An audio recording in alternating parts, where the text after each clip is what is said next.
Hey guys, I'm back.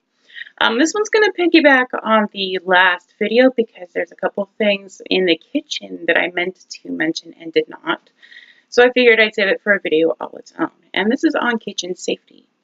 A lot of this seems like common sense stuff, or maybe it's stuff your mom or dad told you about growing up. But I just really want to emphasize this because there's a lot of people that surprisingly don't know this stuff. And without knowing it, you are potentially putting yourself in a situation where you might have to be hospitalized for an injury. I want to prevent that. That's the caregiver in me. So we're going to start, and yes, I'm wearing a flowery, pretty apron. We're going to start with knife safety because this is one of the biggest things out there. There's a lot of people that don't know how to cut up a fruit or vegetable safely. And as an example, I'm going to grab some vegetables from my refrigerator and we're going to cut them up because I need it for my lunch anyway. Hold on a sec. So I've got a bell pepper. Now, there's any number of ways you can cut up a vegetable. And by that, I mean shape and size and what have you. But the technique for the cutting itself should be centered around safety. And what do I mean by safety in cutting things? How are you holding the vegetable when you cut it? Do you have your fingers out like this? I hope you don't have your fingers out like this. That's not safe. You're going to cut off the tips of your fingers. You curl your fingers in like this so that when you're cutting, the blade, here we go, the blade like that goes across your knuckles. You're not actually going to make contact with your knuckles using the blade, but they are there just in case you slip, because slips can happen. And what those knuckles will do is protect your fingertips. See the difference? I'd rather, if I'm going to slip, I'd rather get a little off my knuckle than to cut off the tips of my fingers. Also, the most dangerous knife in your kitchen is a dull one, because you're using more force to try and cut through something, or more of a sawing motion to cut through something, which puts you in more of a dangerous situation. Keep your knives sharp. That way, you use very little pressure. If you have to use a sawing motion, it's like one. There you go. It's cut. It's actually safer that way. A lot of people are going to think, well, it's super sharp. It's really going to cut you.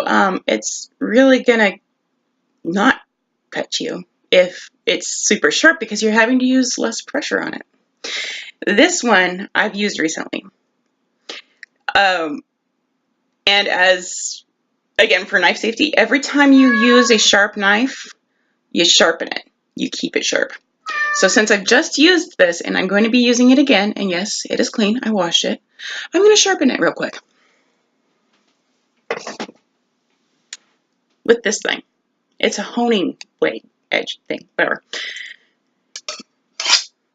Like, practically press it flat. Pardon me.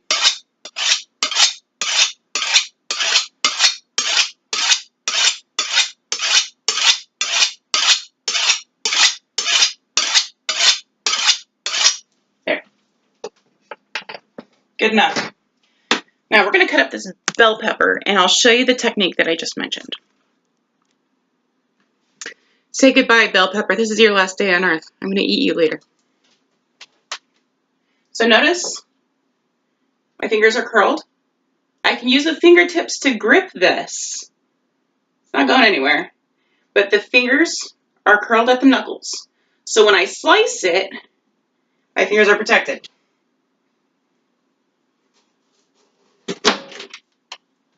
Clean cut. I'm going to gut this real quick. I don't like the seeds.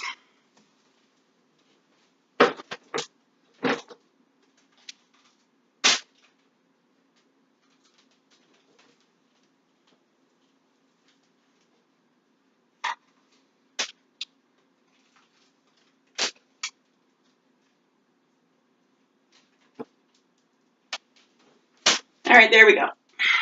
It's been gutted. So the way I like to slice it, I like to slice it along here and then across this way to make it small enough to fit in the container. Again, using the same technique, it actually is safer to put it face down like this. So I recommend you do that, but I'm doing me today. And you know what, I'm going to use this particular example of what not to do just to show you all how unsafe it is, hopefully without injury. So this time, I'm using my fingers flat. See? This is how not to cut a vegetable or fruit or whatever you're cutting, like cheese. Excuse you. You don't cut like this. Look how close it's coming to my finger. Don't do that. Curl the fingers. Use your knuckles to guide the knife.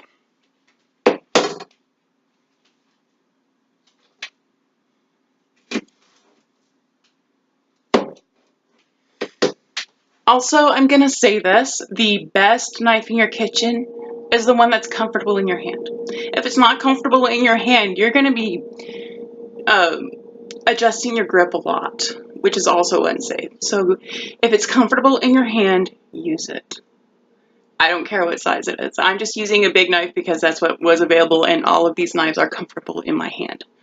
Of course, I also have big hands. You know, being tall means you have big feet, big hands, long limbs, a long torso. That's a subject for another video.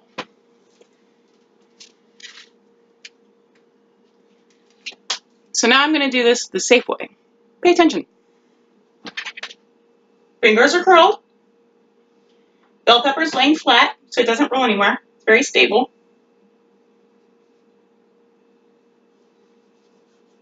See what I mean by a dull knife?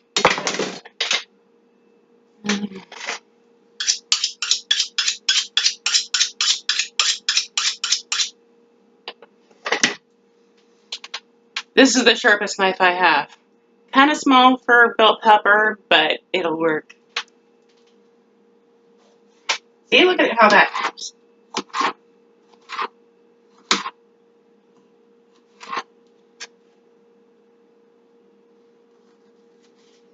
There we go. So that's just a few pointers on knife safety. Next is going to be using pots and pans and the stove.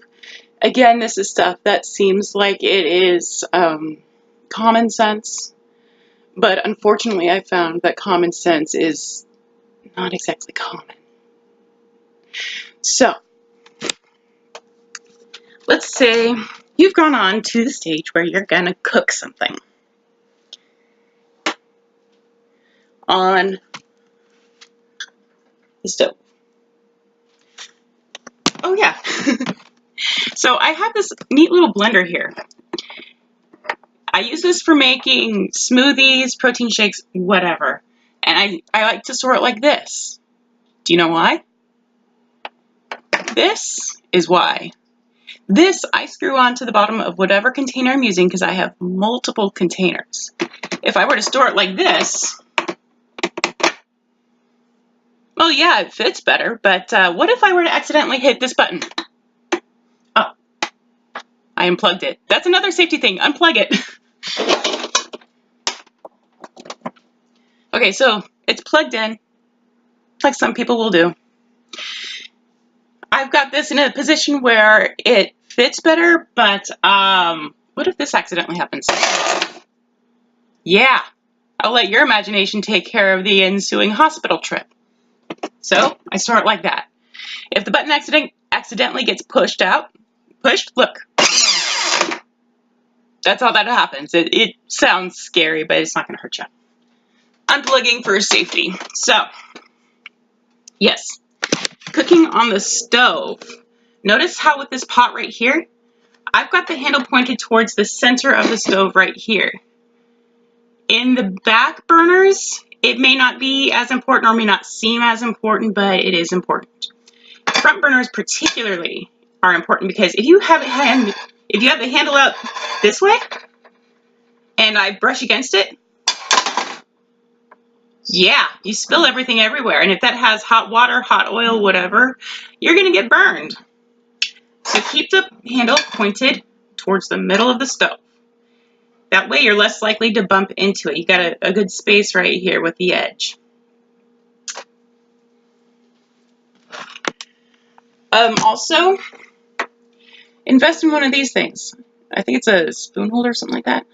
But if you're cooking, and let's say you're stirring something particularly messy like soup or sauce, something's going to be really messy. Well, you don't really want to make a mess on your stove. So you leave the spoon in there, right? No, don't leave the spoon in there because that can happen. And splatter food, hot food, everywhere, causing burns. Instead, you do actually want to set it down on your stove, and if you don't want to make a mess, that's what the spoon holder is for. It drips on the spoon holder, you wash the spoon holder. No muss, no fuss. Not a requirement for kitchen safety, but a good idea for kitchen mess. And of course, there's the age-old, if you have the stove on, don't leave it alone. Because that's how that's how fires start. One of the ways that fires start, don't get me started. Yeah. So, I'm going to turn on the stove. This angle is going to get a little bit better. There we go.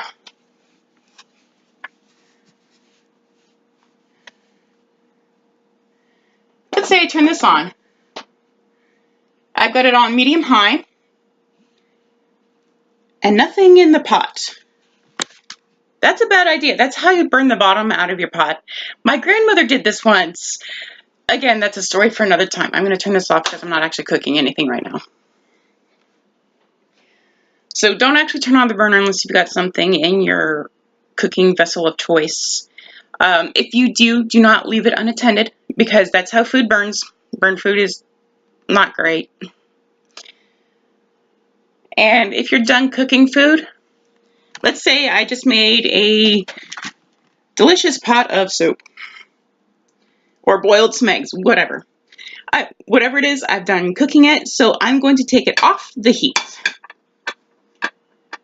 and turn off the stove. In doing this, you're basically slowing down the cooking process. Whatever is in that pot is still hot. The pot itself is still hot, but you've taken it off the heat. So it's not going to remain hot. It's actually going to start, it's going to start cooling down on its own. With coil stoves like what I've got here, it takes a while for the burner to cool off, which is another reason to take it off the stove or take it off the burner once you're done cooking something.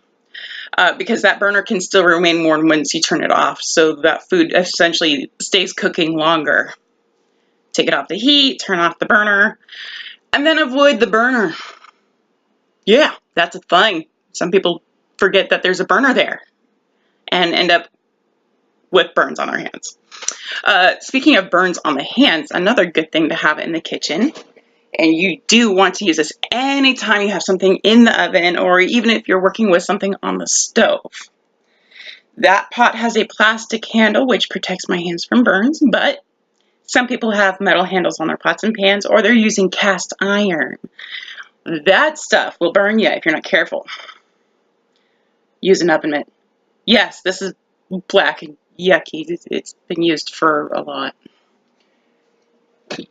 If you don't have oven mitts, pot holders help a lot.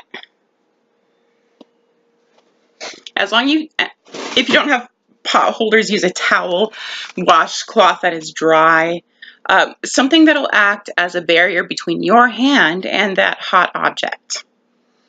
Let me think, anything else? So yeah, unplug your appliances when they're not in use. The exception would be like the refrigerator, stove, microwave. Toaster, I admit I leave that plugged in. Probably should not because that actually could lead to an electrical fire depending on how well your home is wired. But that actually is a warning that I've received from a gentleman who used to work for the fire department and has actually seen a lot of electrical fires occur because of appliances that were still plugged in when they shouldn't have been. Anything else? Oh yeah, if you have to bake something in the oven, please remember to turn the oven off when you're done and remove the food from the oven. Otherwise, the food continues to cook and burns, and that's a whole other can of worms. So I think I've covered everything. Yeah, I think I've pretty well covered everything in this video that I meant to. So you guys have a good day, be safe, and I'll see you next time.